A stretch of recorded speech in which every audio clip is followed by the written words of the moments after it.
మిత్రులారా, సెప్టెంబర్ 15 నుంచి అక్టోబర్ 2 వరకు మన ఆంధ్రప్రదేశ్లో స్వచ్ఛ భారత్ అభియాన్ జరుగుతుంది. ఈ స్వచ్ఛ భారత్ అభియాన్ ఏమిటంటే స్వభావంలో స్వచ్ఛత, సంస్కారంలో స్వచ్ఛత. అదే మన సంకల్పం కావాలి. అది పరిశుభ్రతకి దారితీయాలి.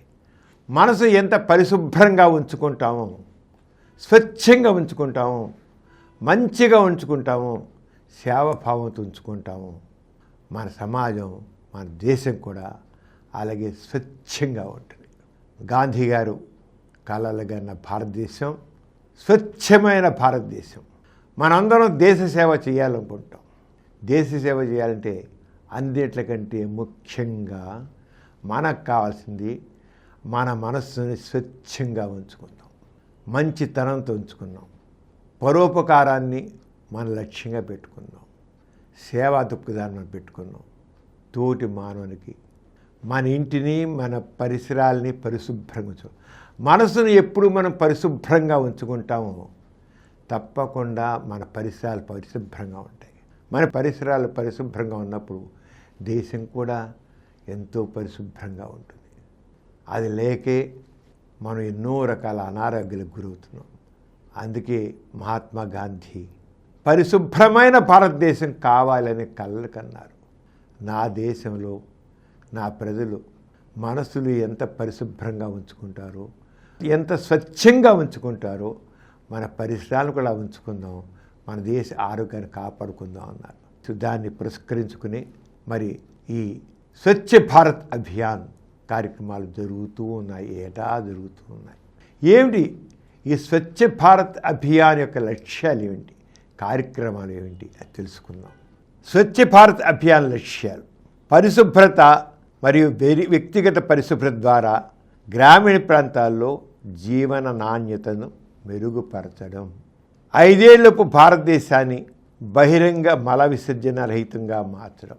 మన చాలా నగరాల్లో చూసినా, పల్లెల్లో చూసినా బహిరంగ మల విసర్జన ఉంటుంది.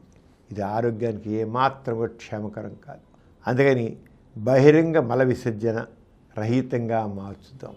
అపరిశుభ్రమైన టాయిలెట్లను ఫ్రెష్ టాయిలెట్లుగా తీర్చిదిద్దాం. పారిశుధ్యం మరియు పరిశుభ్రత పట్ల మన సమాజంలో ఉన్న వ్యక్తులకి అవగాహన కల్పించడం. మెరుగైన ఆరోగ్యం జీవితం కోసం సరైన పారిశుధ్య నమూనాను అనుసరించడానికి సంఘాలని ప్రేరేపిద్దాం. వారి మొత్తం ఆరోగ్యం, ఆనందంతో పారిశుధ్యం ఎలా ముడిపడి ఉందో ప్రజలకి తెలియజేద్దాం. ఇవన్నీ మన లక్ష్యాలు. పారిశుధ్యం లేదా పరిశుభ్రత రంగంలో కొత్త సాంకేతిక ఆవిష్కరణలు ప్రోత్సహించడం, వాటిని గుర్తించడం చేయాలి. ప్రజల్లో అవగాహన పెంచడానికి ప్రముఖ వ్యక్తులు, ప్రముఖ ప్రజాప్రతినిధుల నుండి సరైన మద్దతుని పొందాలి. గ్రామాలు మరియు పట్టణ ప్రాంతాల్లో సరైన ఇంటింటికి వ్యర్థాల సేకరణ మరియు పారవేసే వ్యవస్థను రూపొందించడం.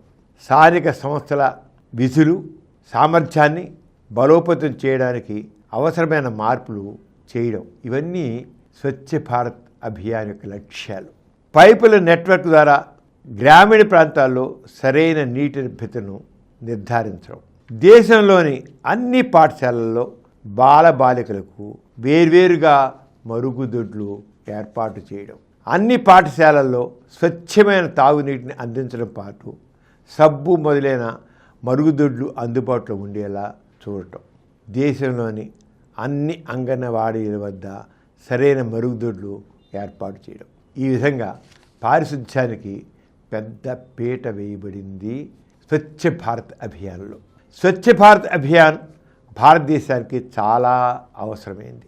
దేశంలోని పరిశుభ్రత చాలా తక్కువ స్థాయిలో ఉంది. దీనివల్ల అధిక శిశు మరణాలు ఉన్నాయి. అపరిశుభ్రత క్షీణిస్తున్న ఆరోగ్య పరిస్థితులతో ముడిపడి ఉంది. పేలవమైన పారిశుధ్యం, డయేరియా, కలరా, టైఫాయిడ్ మొదలైన వ్యాధుల మధ్య ప్రత్యక్ష సంబంధం ఉంది. అంచేత వ్యాధులకి పరిశుభ్రత సంబంధం ఉంది కనుక పరిశుభ్రత గురించి మనం బాగా శ్రద్ధ పెట్టాలి. అప్పుడే శిశు మరణాలు నివారిస్తాం. అలాగే కలరా కానివ్వండి, నీళ్ళ విరోచనాలు కానివ్వండి, ఇలాంటి జబ్బుల్ని మనం నివారిస్తాం. లేకపోతే దానివల్ల అనేక మంది మరణించడం జరుగుతుంది. ఇక తెలుసుకోవాల్సిందంటే స్వచ్ఛ భారత్ అభియాన్లో మన యువత పాత్ర ఏమిటి? భారతదేశంలో పారిశుధ్యం పరిశుభ్రత పరిస్థితిని పరిగణలోకి తీసుకుంటే స్వచ్ఛ భారత్ మిషన్ చాలా ముఖ్యమైనది. భారతదేశంలో గత సంవత్సరాల్లో పేలవమైన పారిశుధ్యం అపరిశుభ్రత కారణంగా ఏర్పడే వ్యాధుల కారణంగా మిలియన్ల కొద్దీ మరణాలు నమోదయ్యాయి. అలాగే పరిశుభ్రత అవసరం, వారి ఆరోగ్యం, సామాజిక జీవితంపై దాని ప్రభావం గురించి కూడా ప్రజలకి పూర్తిగా తెలియజేయాలి. ప్రతి పట్టణ గ్రామీణ భారతీయులు ఇలాగే కార్యాలయాలు కూడా ప్రతిరోజు మంచి మొత్తంలో వ్యర్థాలని ఉత్పత్తి చేస్తున్నాయి. సరైన సేకరణ అలాగే పారవేసే యంత్రాంగం లేకపోవడంతో ఈ వ్యర్థాలు పేరుకుని పోయి వీధుల్లో పారబోయడం జరుగుతోంది. బహిరంగ మల విసర్జన వల్ల కలిగే ఇబ్బందుల గురించి ప్రజలకు అవగాహన కల్పించడంతో పాటు ఇంటింటికి చెత్తను సమర్థవంతంగా సేకరించడం, మరి వాటిని పారవేయడం కోసం స్థానిక సంస్థలు బలోపేతం చేయడం అత్యవసరం.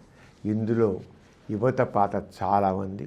యువత చైతన్యవంతమై మరి ఎవరు కూడా తెలియని వాళ్ళు చేసేటువంటి ఈ తప్పులని వాటిని సరిదిద్దుతూ మన పరిసరాల పరిశుభ్రత కోసం కృషి చేయాలి.